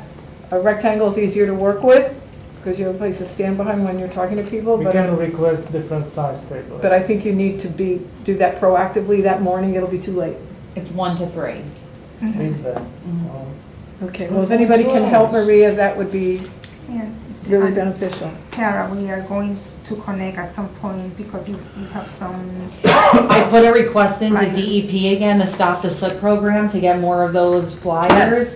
And they said, oh, this is great timing because we're getting new stuff, so we'll send you the old stuff. And I told them if I can please have it. I checked, I don't have it yet, so I'm hoping. I also put a request into the DEP's Office of Environmental Justice to see if they have anything, so maybe, well, they're looking.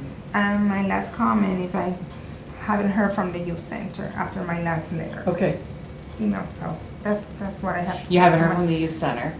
I haven't Okay. heard them. I know, do you want to talk about last Monday? Yes. So we had a presentation last Monday in Council's chamber. Electric vehicles, the good and the ugly. Most presenters were very well prepared. We had Ashley Lynn, policy lead from New Jersey Electric Vehicle Association, and Mario Caballero, VP from New Jersey Electric Vehicle Association. We didn't have much audience. We had 7 members of the public. So, I don't know, maybe need to better marketing. But, also, apparently it was nice day, that was a thing.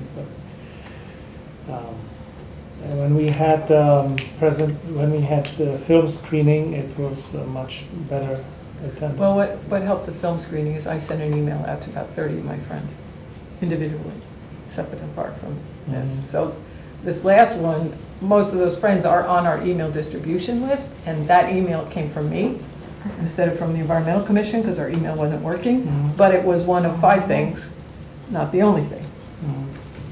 So maybe I just need to email all my friends every time with just one item. So Well, they, I was trying to promote it through some Republican channels. Right. Because I wanted to reach out to those audiences. that demographic, yeah. I sent it to, sorry, my memory. What is the mayor candidate for Republicans? Brian Levine. Brian Levine. Ryan Levin, yeah. I sent it to him. I sent it to Ravikant Kola, who is also on that caucus, because he drives electric. I know him, and he's making posts in the. Can I make a Facebook group, suggestion but- that maybe the Education Outreach and Communications Committee meet separate from this meeting to kind of post-mortem that and what we can do better? Yes. And think it through, and do it on a Zoom? Yeah, And have it yeah. a committee meeting? Yeah, Yeah. okay, I think that's a good idea. So, yeah. From the Communications Committee, I wanted to let you know that we have something, we were talking about a July 8th date to do a film, Asbestos City, and Jessica was going to follow up on that. So I will not be here for the next meeting. Maybe Education Outreach wants to check with Jessica, see if she had any success on that. And Common Ground, we talked about a date in September for the screening. Jessica has that video, and she was also going to try to get the streaming for free. So maybe at the next meeting, you can check with her on that. Common Ground. Common Ground, that's the follow-up to Kiss the Ground, the film we already did. Do we have a date in September or not yet? Not yet, we just talked about September. On our website, we talked about our goals. I emailed Tara about this. Our goals are still so out of date. And you do that great spreadsheet with our projects. I think we should turn that into our goals. Into the goals, Because we yeah. update that, we look at it every year. It's much more current. And maybe now that the energy plan is done, we could see how difficult that is to turn it from that Excel format into something that can go Yeah, on the website. yeah. Okay, that would be great.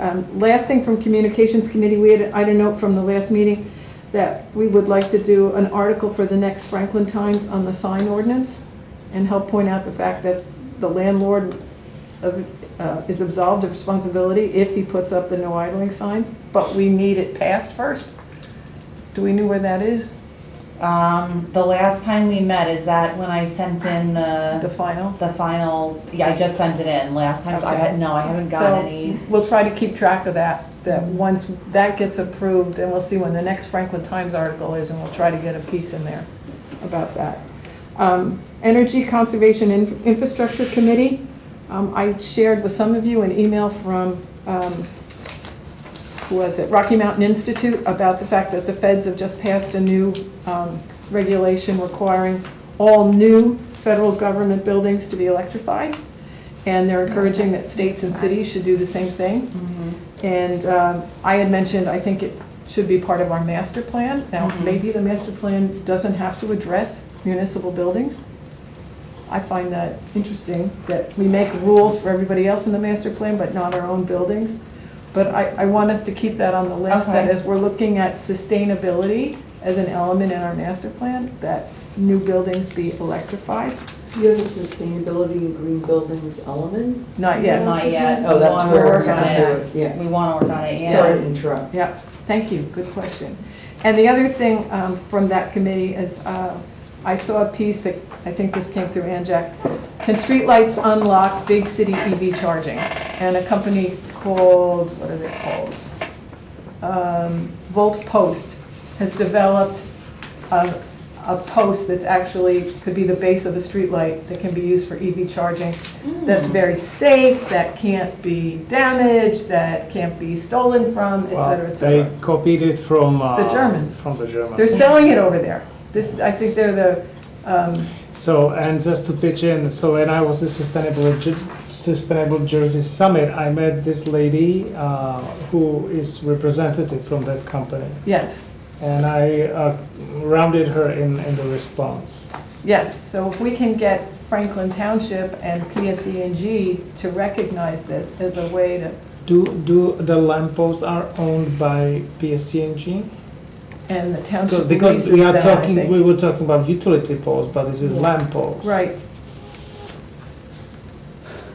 Paul is more of our expert on that, Yeah. isn't he? The lampposts, we pay for all the street lighting. I don't know if we own the lampposts. I think we do not, but I'll have to check. That would be great, Tara, if you could. Mm-hmm. Oh, we definitely don't, but most of the lamps are on the utility poles, no?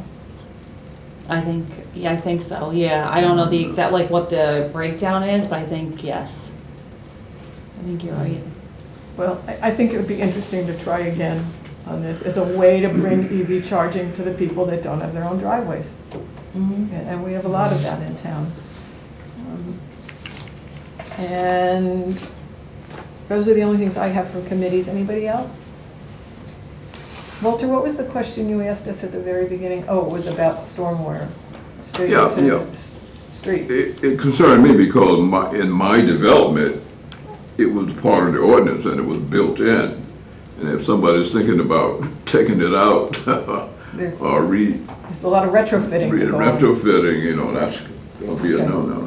Well, what Ed said was that their grandfather, except, Oh, I had to step out. and then what Tara said, and I think Ed said to me that I think she's right, is that if you go to sell your house, Yeah. then you might have to make that change.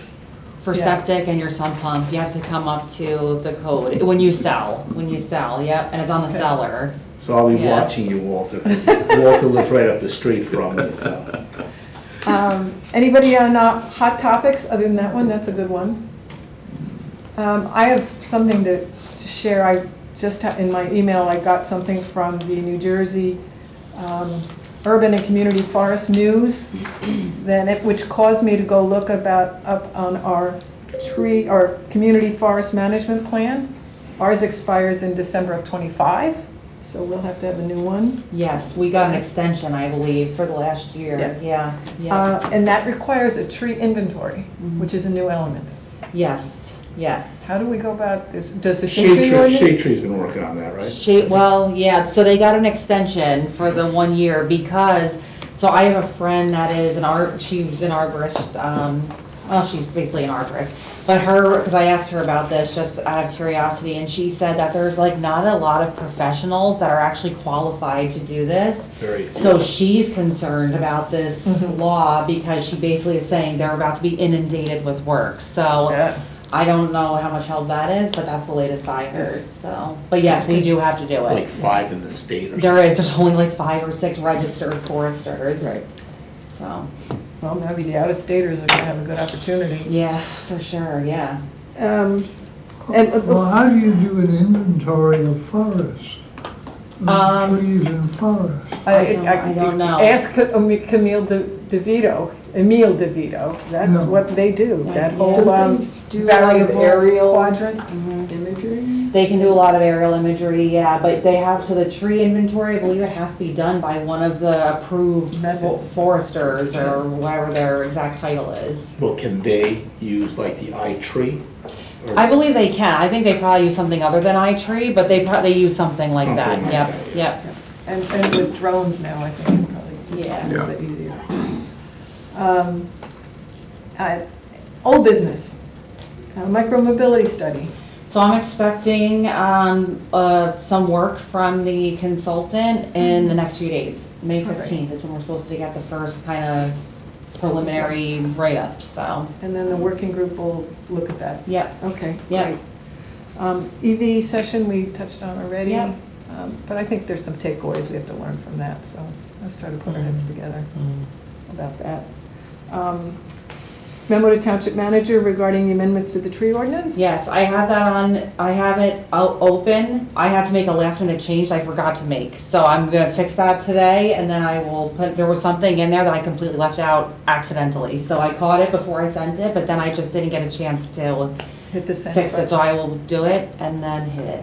Yes. We're formatting. But I fonts. did call the manager and let him know, like, I'll be sending it so that he knows, like, oh, I meant to send it, but it's coming. Okay, So, yeah. great, thank you. Yeah. Naaman Williams Park, I'm sorry. Just one thing, because when we had this presentation about electric vehicles, I was so much kind of distracted by the low audience that maybe it was it, maybe it was not, but I should have acknowledged you guys who were present and thank you for being there, but I did not, so I'm sorry. Please, don't worry about that. Naaman Williams Park? So I actually went to Naaman Williams Park today, and I found that another pipe has been put in that I was not aware of, and I don't know why, and it's not connected to anything. So I took a picture of it, and anyway, I went there today with Wendy White from the youth center because she made a connection with this group. They're actually called We Love You. They're like a nonprofit group. But they do like massive tree plantings. They want to do a big tree planting somewhere in Franklin. So I had mentioned to her one of the projects would be, our green infrastructure includes tree plantings in Naaman Williams Park. So I walked her around to show her exactly where everything should go. Great timing. And it allows our grant money to use for other things, like a second pipe that I found that's connected to nothing and now has to be connected to something. So that's like one thing I'm working on. I actually ended up reaching out to Rutgers to ask them to help me put together the supply list that I need because I got like absolutely no response. So from I needed help from our DPW and I didn't get a response. So I reached out to Rutgers and they put together a supply list for me of everything we need. So now I'm trying to get that ordered so we can do it. So This group, We Love You, right? it's called We Love You, yeah. Are they attached to any? They're an international organization, and International. let me look and see, because she sent it and I was like, is this for real? But she's been talking to them because they're also gonna do some tree plantings at the youth center. WLY? It's We Love You with like the letter U. When you say they're going to do tree plantings at the youth center, are they coordinating this through Shade Tree that you know? So here's We Paul. haven't heard about that. No, so they came to the youth center looking for these projects, right? Oh, We Love You people. We Love You people went to the youth center, yes. The youth center, they had some trees they wanted planted, but they didn't have, I guess, enough, they were like, no, we want something bigger. So she reached out to me to see if there's anything in open space, and I had said, oh, we need help at Naaman Williams Park. I did recommend to her that she reach out to Shade Tree to coordinate the types of trees. The We Love You people say that they provide the trees and the labor, but, I said, maybe you should coordinate it, because I know we have, this is Fall what it planting. is. Well, we also have to make sure that they're planting trees from our list. Yes, I told them about the That's what list she and gave, yes, I told Wendy all of that, and I told her she should reach out to Shade Tree as And well. also, this brings up, have you heard anything new about the tree maintenance plan that the township manager is working on, watering and tree Yeah, maintenance plan? so the last OSAC meeting, that was the most recent update I got, which was, what was it? Just that they're working on it, or they I think, did they have a contractor or consultant on board? Well, CME CME was was gonna do it. looking at it, but it was supposed to, after they put it together, they were supposed to send it to us at Shade Tree for us to get a look at it. And they haven't done it yet. Is CME doing the specs, or are they presenting themselves as a vendor? CME, I believe, is presenting themselves as a vendor, I believe. Well, they I are, believe. they are a vendor. Already a of the township vendor, but- Already, they Is have, that their what's expertise? They have an arborist. an arborist, tree specialist, or whatever you want to But is call that it. enough? I don't know. I mean, they're gonna have to go out to bid for it probably because of the amount. When you go home, Yeah, the Stan, you whole- look this up, We Love You with a U, with the letter U, yeah. The whole point is that when they finish what they're putting together, before they send it out to bid, it's supposed to go to Shade Tree Right. for us to get our fingers on it, to take a look at it, to Yeah, make sure we agree this- with what they're doing. Right, the specs meet your qualification. I get it. I'm not involved in that part, but I can definitely reiterate that. So the biggest updates usually I hear at our open space committee. Right. But I don't know where it is. Yeah. Because Warnlocker's there. so Yeah, that's- I don't know exactly where it's at, but if I talk to him, I can definitely ask again. No, because we had our Shade Tree, was it last Thursday, or like maybe it was last Thursday, and Steve hadn't heard anything. He hadn't, so yeah, so then, yeah. So the We Love You Foundation, I did tell Wendy they should coordinate with Shade Tree if possible, but if they're willing to put those trees in at Neiman Williams and that'll extend our grant dollars, I think that's great. Just encourage you them know? to do it in the fall, please. Yeah, I don't know when they want to do it, actually. Well, They're coordinating everything through the youth center, so I happen to just get lucky that they said we They need a do bigger also space. cleanup. And they do cleanups, they do, So if you have we- things you want them to work on, tell We need to me. be connected. Okay. Someone from that organization should be on our mailing list. So Okay. that when we Yeah, have some event, they should be notified. Yeah. Because the more people, the merrier. right.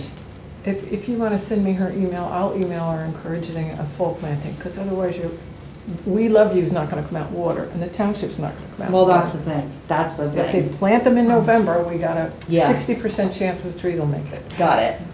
Okay, Other old business, I have a couple of things I want to make sure we don't lose track of. Rails to Trails, reaching out to the national organization. Mhm. You're going to work on that one. I will, yes, as soon as I get the Yep. community energy stuff Yep. finalized, yep. Signage for Save the Mo, so next year we have more participation. I think we want to see what budget we have left, maybe by January, and see if we can get a few signs up. Yeah, so the budget will be approved, like, willing, ready to go at the upcoming Tuesday meeting, and then we put in money so we Great. will, as long as it gets approved, we'll have money and we can actually just order them. Like, we Right. don't need, Good, we do a little of that and a little bit of Adopt a Drain. Yep, absolutely. And who's going to design the image? I'm not sure. Well, we'll find some people. Jessica could do it. Yeah. She's good at that. I think, and also you Yeah, I had could do it, mentioned yeah. that you like she likes working on stuff like that. That would be so- great, Jen. Yeah. Yes. Yeah, so we'll be in Thank you, touch, thank you. yeah. And the digital environmental resource inventory, remember I mentioned last meeting and I showed you what Reddington did?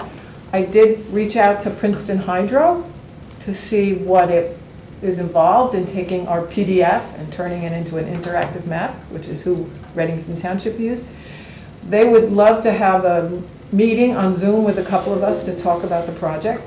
I did ask them to give me a sense of what kind of budget, because if there's no money in our budget for this, we may be a little preemptive here and may have to wait a year. But I may just go ahead and agree to do that, and I'll send out an email, and if anybody's available that same time slot and would like to click on the Zoom and be part of hearing what Princeton Hydro does and what they could offer us, I'll do that. And maybe, Tara, if there's any way if you can find out if they're on our approved vendor list. Okay, yep. I can asked do them that. the same thing, they were gonna research it, but I think there's something called a rolling vendor list they mentioned, so there might be a quick way to do it, but Okay, I'm sure this is not a $1,200 project, so I'm sure this is involved budget, and unless Sustainable Jersey or ANJEC might have grants for something like this, that might help us fund this kind of project. yeah, they probably do. I'll try to find that out, because Yeah. Princeton Hydro may know what grant money is out there to help accomplish this. Yeah, So that's one of the sure. things I could learn from a I webinar. just found something about We Love You, and what they were presenting there, it's not their core value. It was founded in South Korea in 2001 as a vehicle to deliver love and happiness to neighbors in need.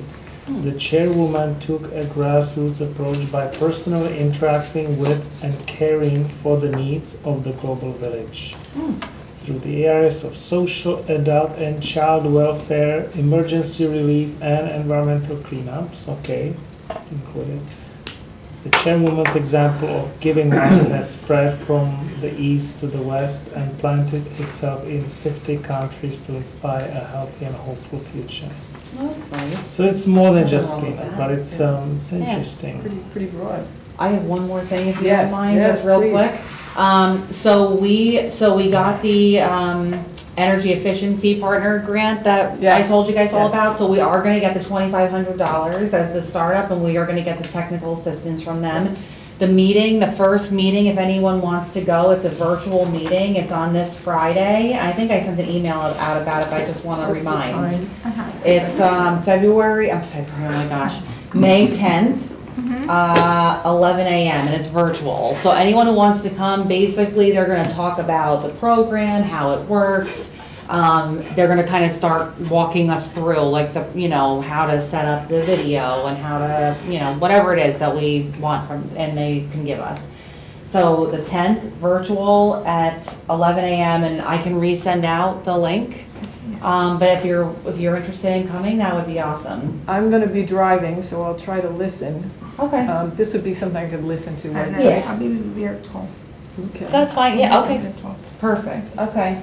And I sent you an email that I received from, it was either BPU or DEP that offered all of these resources to us that we could use for energy education. That seemed like it would dovetail perfectly with Yes, I that. saw that, yes, yeah, absolutely, yeah, that'll So work. We maybe can if you can hold on to combine. that Yep. inventory, Mhm.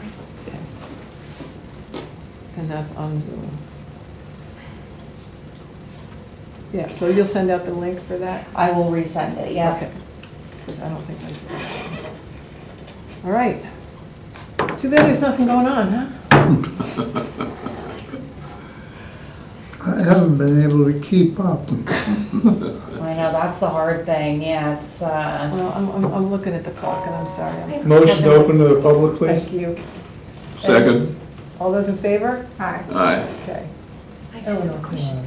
The lady that was here, she said something like she wanted a letter writing campaign or something. She wanted you guys to sign. There was a petition to help the governor Right. move the, what was it? The next, oh, the Major NJ pro- Pact, Yes. NJPACT legislation. and the other acronym was REAL or something. Yeah. Yes.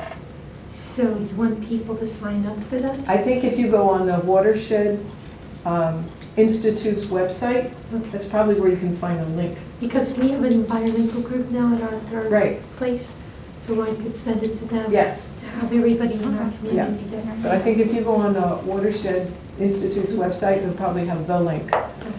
Yeah, they said they have it on there, it's a petition, it's just like a petition you can sign, but that would be great. And she was going to give you her slides, right? She's gonna send me her slides So it'll be in the because, slides we get. So if you wait a little bit, we can find that and get it to you. Oh, good. yeah. But that'd be a great way to spread the word. Thank you. Yeah. For the tree maintenance and like the issue of watering, are the trees that are planted, are the leaves left near the tree or are they like raked every fall or blown? Do you know? We haven't planted trees in so many years. The trees that lose their leaves? Yeah, like just generally, are they all raked? Yeah, they're taken care of. That makes a big difference. It holds in a lot of moisture. If there's Leaflet leaves. like a leaf litter around the tree. Well, they're mulched, the trees are all mulched. Okay, yeah, it's just, Not necessarily mulched properly, but they're mulched. yeah, and having the additional layer of leaves could help. It was just one They thing that also I kill the thought of. grass if the leaves stay there sometimes. Sometimes they If it's too many introduce nutrients and Yeah. actually help. the No, grass. you're right about Yeah. that. If they use a lawnmower of some kind to mulch the leaves and let the mulched leaves lay on there, that's good. Yeah. Just leaving full leaves on there could be a problem. Yeah, okay, it was one thing I thought of. Great, That's all. thank you. All right, should we take a breath? Motion to close to the public? Second. All in favor? Aye. We didn't have Bill today, is he okay? Oh, yeah, I don't know. One of the first times in a long time. Motion to close the meeting? Second? All in discussion? All in favor? Aye. Thank you, everybody, Bye. for coming. Thank you.